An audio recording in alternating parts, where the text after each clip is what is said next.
I know what you're thinking. All successful people read, and that's what we have to do if we want to be successful. Sure, successful people read, but what if I told you that reading was never their reason for success in the first place? So let's start with the most important point. Successful people read books after they've become successful, not before. So this might sound surprising to a lot of you, but think about it. Often, when people are climbing the ladder to success, their time and energy are consumed by work, learning new skills, and networking with people. Once they achieve a certain level of success, they may find more time to invest in personal growth activities like reading. But before they achieve success, they are so engrossed in their work that often they do not read self-help books. And unless you're reading for pure enjoyment, there is a world out there waiting for you to take action as well. So ever wondered what the world's top achievers like Elon Musk, Bill Gates, and Jeff Bezos have in common? I can tell you this, it's not self-help books. They did not read self-help books to reach the position they've reached.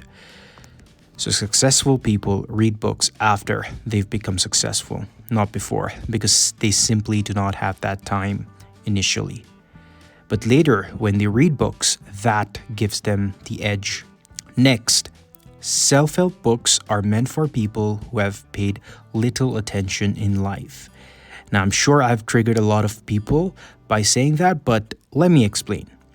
Self-help books are not saying anything that you already haven't heard a million times from your mom, dad, grandma, or teachers. So why are self-help books so irresistible? I think it's the thrill of eureka moment, that feeling of unlocking exclusive knowledge that only you have because you've read the book. And authors know this, so they craft compelling stories that make us feel like we've stumbled upon hidden secrets when these things are actually being told everywhere. But are those books really revealing new truths or just packaging age-old wisdom in shiny new cover? I think it's the latter. I'm not against reading, and I'm not against book. I personally have a lot of books in my collection. However, when it comes to self-help books, so that's something I've realized after reading a lot of them, is that they're not saying anything different. So if you think about it, you don't really need a self-help book for success. You just need to pay a bit more attention to people around you and pay attention to your own life and learn from your own life. So you have to ask yourself if you want to read for knowledge or just for the sake of reading. The whole point of a self-help book is to improve your life and to get success in some area of your life. And why not? Because organized and structured knowledge is more impactful and easier to grasp. That's why we love books in the first place, because they're structured and organized. But let me ask you this. Do you really need to read a book to know that becoming successful requires hard work, smart work, self-discipline, perseverance, patience, hanging out with the right people, and having a killer mindset? These are all simple things that all of us know. They are simple, but they're not easy to do. But why spend hours flipping pages when you can get the essence in just 10 minutes? Yes, I'm talking about YouTube summaries. They're quick, they're efficient, and straight to the point. And if you prefer reading, just ask ChatGPT to whip up a concise summary with examples for any book available in the world. So at the end of the day, your success in life in anything is determined by your will to do things and the strength of your desire to achieve something. If you really want something, you will figure out a way to get it.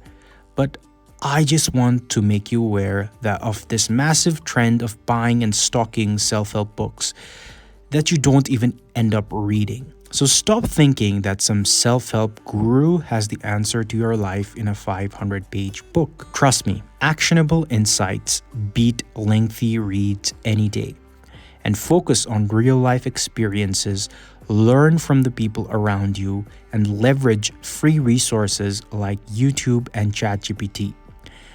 I'm making this promise to myself to make 2024 about action, learning, and genuine connections, not self-help books. Now, self-help books really picked up in early 2000s, not even 90s or even before that. But at that time, you must understand that there was no internet and YouTube and other resources like we have today.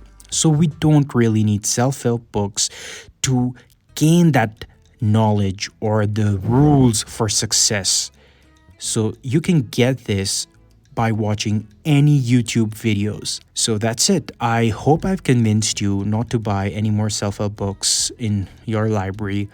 Buy books, read. It's also a form of meditation for sure, but also be careful what you read and do not spend money on another book that is telling you the same thing in just different words. I hope you liked my video, and if you didn't agree with me, please leave a comment below why you didn't agree with me. It's totally fine. I mean, we're all here to learn, and if you liked my video, please subscribe and like my channel.